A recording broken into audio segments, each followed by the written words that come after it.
Men and women are so different that we would be better off if we actually spoke different languages, because then we wouldn't think we were communicating.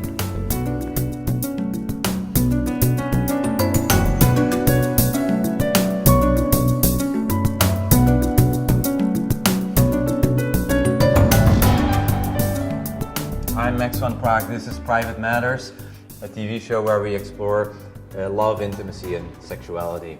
Today's show is about creating a deeper understanding between men and women and how to save your relationship with relationship coach Kimi Avary. Kimi, welcome to the show.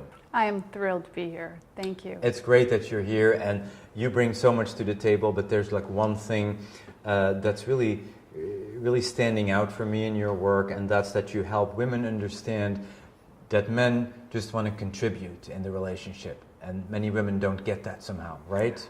Yeah, they really don't get it, and men's hearts are breaking all over because they really need to be able to be seen and have somebody contribute to them. Now, the core of your work, Kimi, is what? Is helping men and women to understand each other better. Helping men and women understand each other because they don't. Because they don't. We don't. We don't. We don't. And there's a misperception, right? Yeah. And say more about this. So men and women are so different that we would be better off if we actually spoke different languages, because then we wouldn't think we were communicating. We see the world from incredibly different points of view. And as long as we look at the other person as a version of ourselves, so most women as women look at a man as a version of themselves. So you're in trouble because you're not doing what we would do, because you're doing things we would never do. Right. And we're upset most of the time because of that assumption that you're like us. Yes. Kimi, so how did you come to do this work, and say something about your journey and your background? It's been a long journey. So years ago, in high school, I was the sort of matchmaker coach, and I went to girls' boarding school. So I've been doing it my whole life. That's where I started. I have a bachelor's in family studies and human development. My capstone project for my bachelor's program was a premarital enrichment program. I also have a background in neurolinguistic programming, and I work with people to help them really change their beliefs, how to change their behaviors in a way that works, that gets them in alignment with who they truly are. So I bring that with me. And I also have a master's in counseling, certified relationship coach. I've worked with John Gray and Alison Armstrong and Barbara DeAngelis and Marianne Williamson. Wow, Kimi, that's a big palette of tools. That's really impressive. I see a lot of coaches here. This is really impressive. Yeah. Something that I want to mention too that sort of goes along with it, that Course in Miracles has really infused my whole life. Abraham Hicks, between all of that, the spiritual training that I've had, studying the Course in Miracles, but also the technical and applicable tools to use, has been that combination that I've used in my own life. It's made it possible for me to have the relationships that I have. Great relationships with my family, great relationship with my husband. All of that's been directly applied to me, and that's what I apply to my clients and support them in having the relationship that they want. You walk your talk. You have learned these things yourself because you wanted to have more happiness, and you got there. Yeah, so I became a relationship coach because it worked for me. Yes. To have a coach. Like I said, Lori was my financial coach who turned relationship coach. Worked for me, and then as I've been married, I consider marriage sort of where the rubber hits the road in relationships. Like, you really need to up your game to be successful in a relationship. When you're in the mix of it, you have to be on. You have to be aware of what's going on for yourself and how to transcend it, and I say that because one of my mentors years ago talked about the Peruvian shaman, and they say, here's a problem. People are looking at the problem and banging their head against it. You can do that, or you can go up to God and look down from God. It's perspective, and the problem just really isn't there.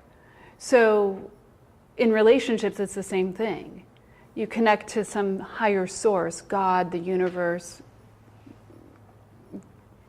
whatever you want to call it. You connect to that and you bring that in and infuse it into who you are.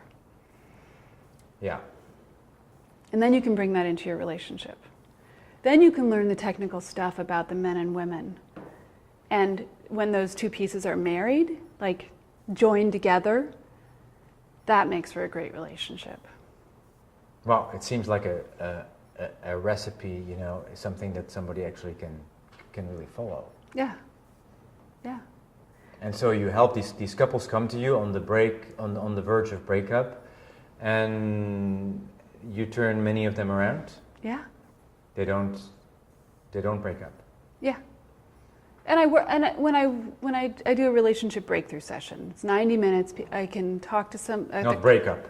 Not breakup, but breakthrough. I do a 90-minute relationship breakthrough session on the phone, and I talk to the couple. Yes. And I find out what they really want in that relationship. What's been stopping them from having that.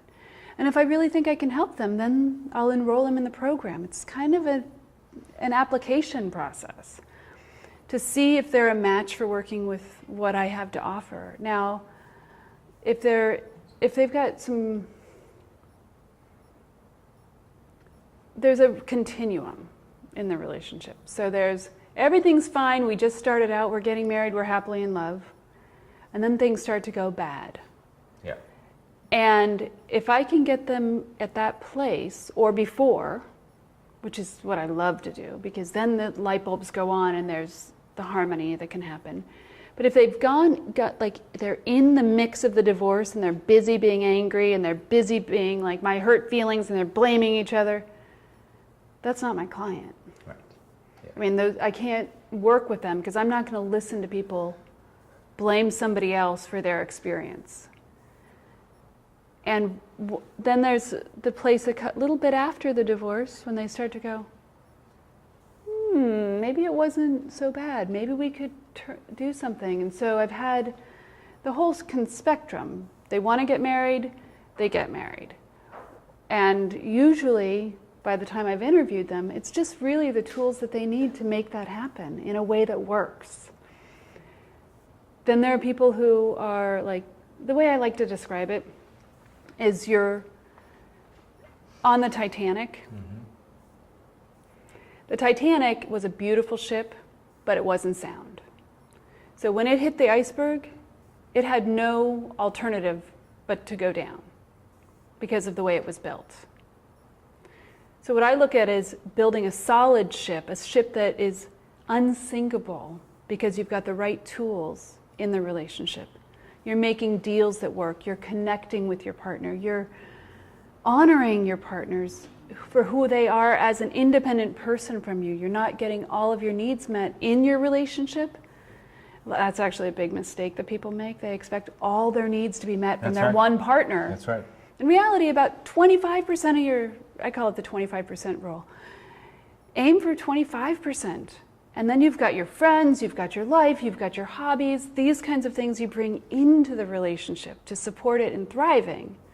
But if you've got a solid relationship, then you have the ability to weather any storm. You hit an iceberg, it's built properly, you're going to make it. A huge tsunami comes through, you're going to make it. Yes. You know? Right. Right. Where are you most challenged? I'd say in my own relationship, I'm most challenged.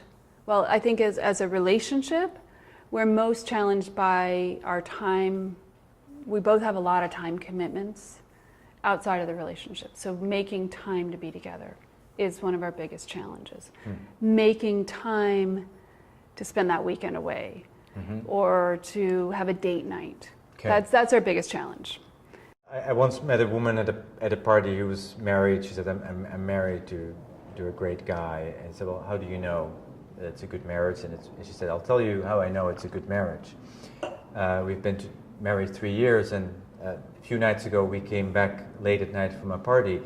It took us 15 minutes to get from the car into the house because of a kiss. Yeah. Yeah. You also work a lot with deals. I do. Can you say something about that? You facilitate couples in negotiating. Yeah. So I just worked with a couple who is getting married October 4th next year. And they've been together 12 years. And they were working on a deal.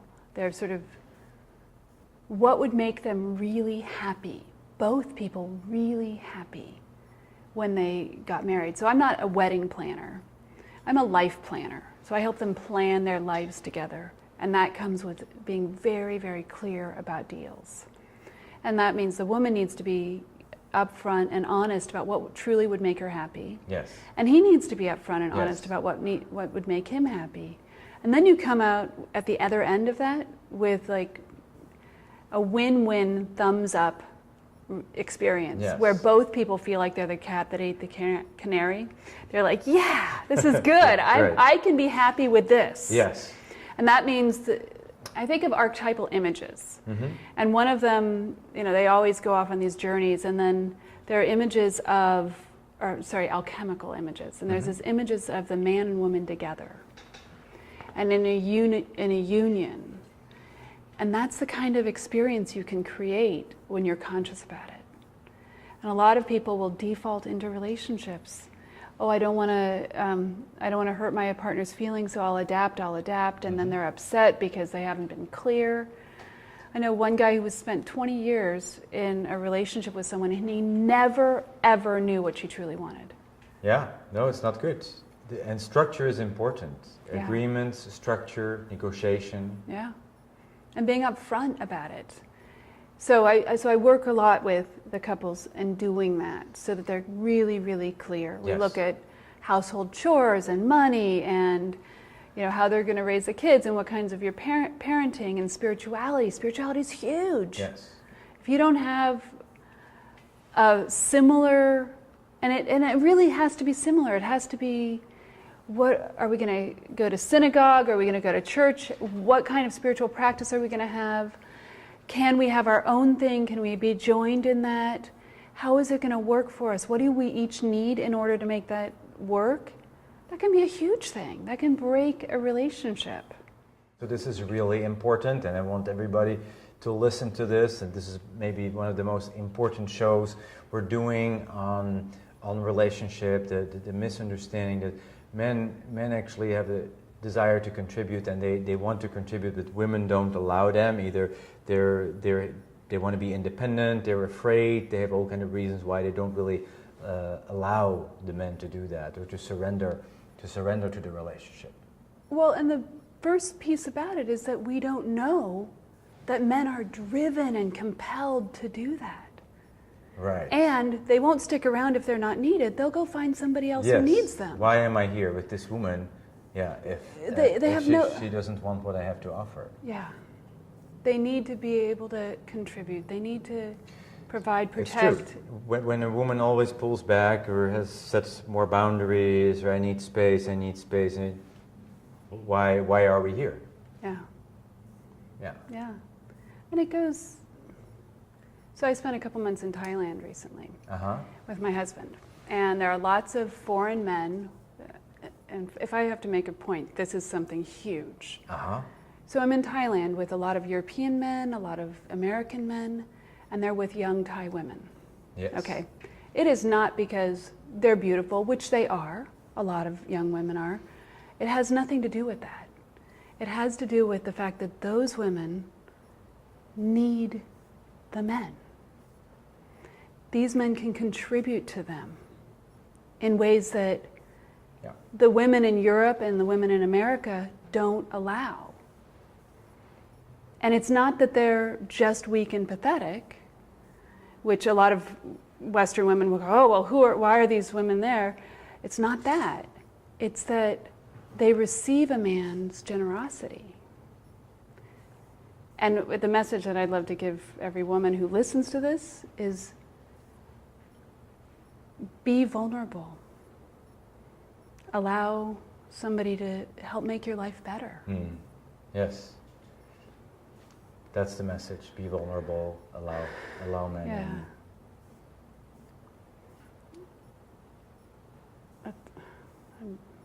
I don't feel like I said it in the best way. Well, you're really moved. You're really moved by this. Yeah,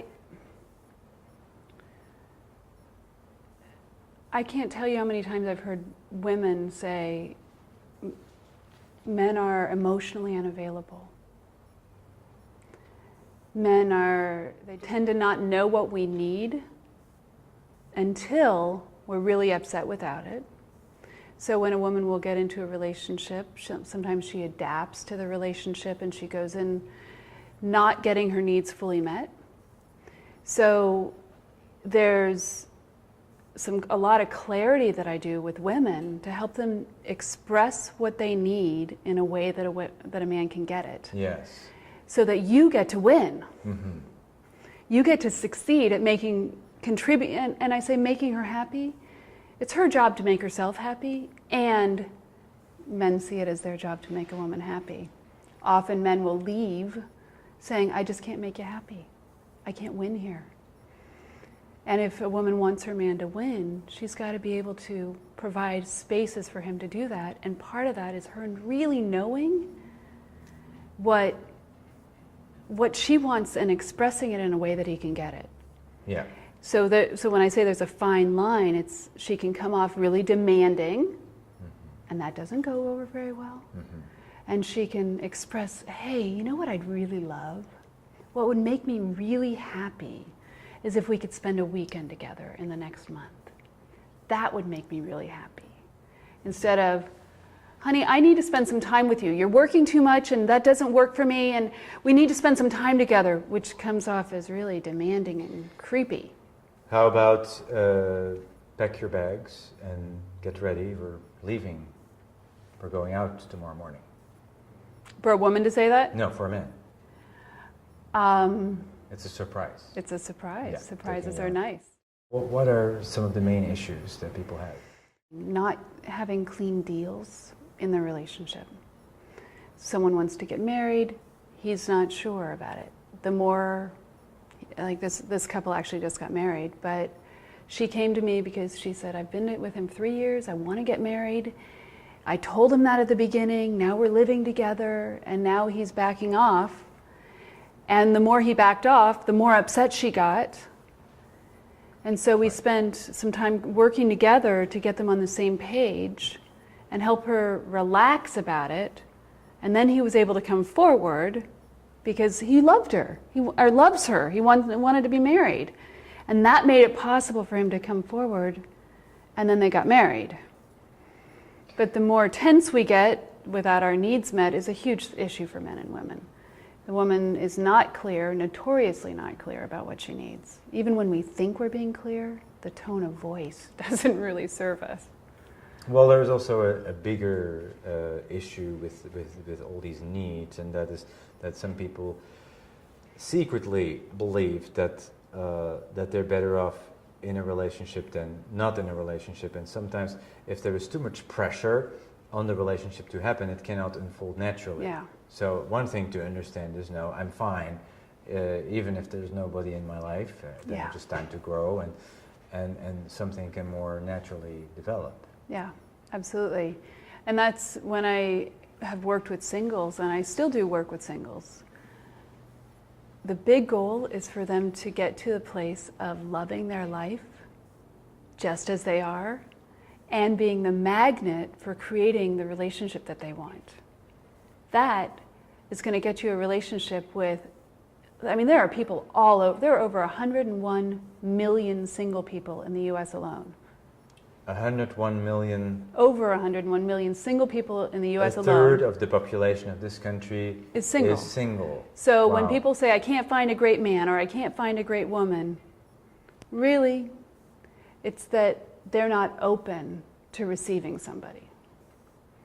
And so if you're not clear about who you are and what you want, you're not going to find somebody. You can be on every dating site in the world, you can be posting and all of that, but your energy still hasn't shifted if you're coming from desperation. Right. So you have to have that joy in your life, in your every moment of your life. If you imagine there are two levels, there's the spirit. A lot of conscious couples know how to get here, but they don't know how to navigate the instinct part. Those differences between men and women, the different ways of operating in the world. So I've got a couple that I've been working with, that she came to see me first as an individual. She was getting divorced, and she said to her soon-to-be ex-husband, "You've got to go see Kim, you've got to talk to Kimi, you've got to work with her," thinking that they would do individual coaching. Okay, so I started doing individual coaching with them, teaching them about men and women. And the next thing I know, about a month later, they're reuniting. They've got two small girls, so they had a lot of reason to reunite. And because they started having these light bulbs go on, they were able to begin to navigate their relationship. Mm-hmm. One of the things that had happened before, which is part of the cause of the divorce, they had a business together. And he made a decision, being the provider, protector of the family, that we're not making enough money here. We need to go to another state to do some work here.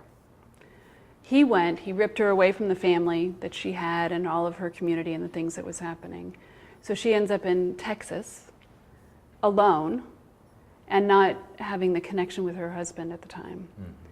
Mm-hmm. Or her partner, not having that connection. And there was a resentment and hurt that built up. Something that they weren't talking about. They didn't know how to talk about it because it was so explosive. He was driven to provide for the family. Yes. And he had pressure from her brothers and her father to do this move, regardless of what she wanted.